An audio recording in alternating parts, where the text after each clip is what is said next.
তার নাকি বিপিএল কে গোনার টাইম নাই, তিনি শুধুমাত্র আইপিএল নিয়ে চিন্তা করেন। তার মাথার মধ্যে আইপিএলই থাকে, বিপিএল এর কোনো দলকেই তার শক্তিশালী মনে হয় না।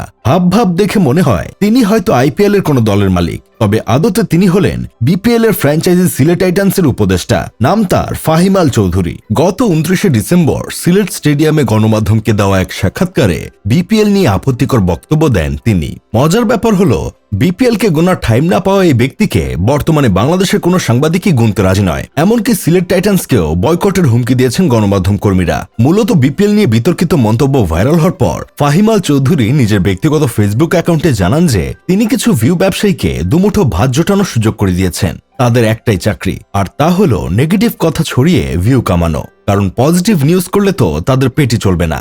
গণমাধ্যম কর্মীদের উদ্দেশ্য করে এমন খুল্লা টিটকারি করে রীতিমতো বিতর্কের আগুনে ঘি ঢেলে দিয়েছেন সিলেট টাইটান্সের এই বিতর্কিত উপদেষ্টা। তবে বিপিএল কে গোনায় না ধরা এই ব্যক্তি আসলে কে, কেন তার এত হম্বিতম্বি?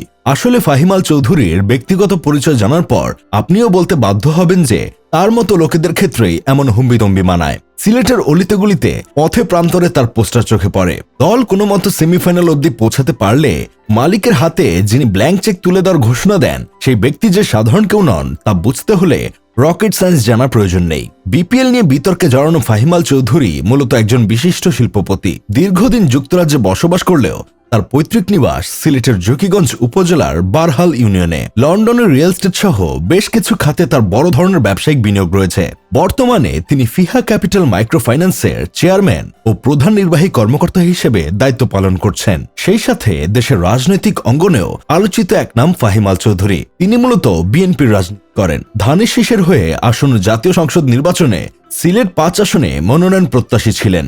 24-এর গণঅভ্যুত্থানেও ফাহিম আল চৌধুরী ছিলেন বলিষ্ঠ কণ্ঠস্বর। 30 জুলাই ছাত্রদের চিকিৎসা সহায়তার জন্য তিনি প্রথম 2 কোটি টাকা অনুদান ঘোষণা করেন, যা পরবর্তীতে বাড়িয়ে 5 কোটি টাকা করা হয়। ছাত্রদের পক্ষে তার এই মানবিক কার্যক্রম সহ্য করতে না পেরে সে সময় আওয়ামী সন্ত্রাসীরা তার বনানীর অ্যাপার্টমেন্টে হামলা চালিয়েছিল। রাজনীতির বাইরে ব্যক্তিগত জীবনেও ফাহিম আল চৌধুরী সিলেটবাসীর কাছে খুবই জনপ্রিয় এক মুখ। ফাহিম আল চৌধুরী ট্রাস্ট প্রতিষ্ঠার মাধ্যমে তিনি সিলেটিদের হৃদয়ে জায়গা করে নিয়েছিলেন। এই প্রতিষ্ঠানটি সামাজিক, মানবিক, শিক্ষা, চিকিৎসা ও উন্নয়নমূলক নানা ধরনের কাজ করে থাকে। 2002 সাল থেকে এই কার্যক্রম পরিচালিত হয়ে আসছে, যা বর্তমানে সিলেট অঞ্চলের অন্যতম বৃহৎ মানবিক প্রকল্পে পরিণত হয়েছে।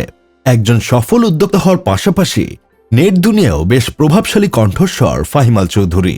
বর্তমানে ফেসবুকে তাকে প্রায় 42 লক্ষেরও বেশি মানুষ ফলো করছে।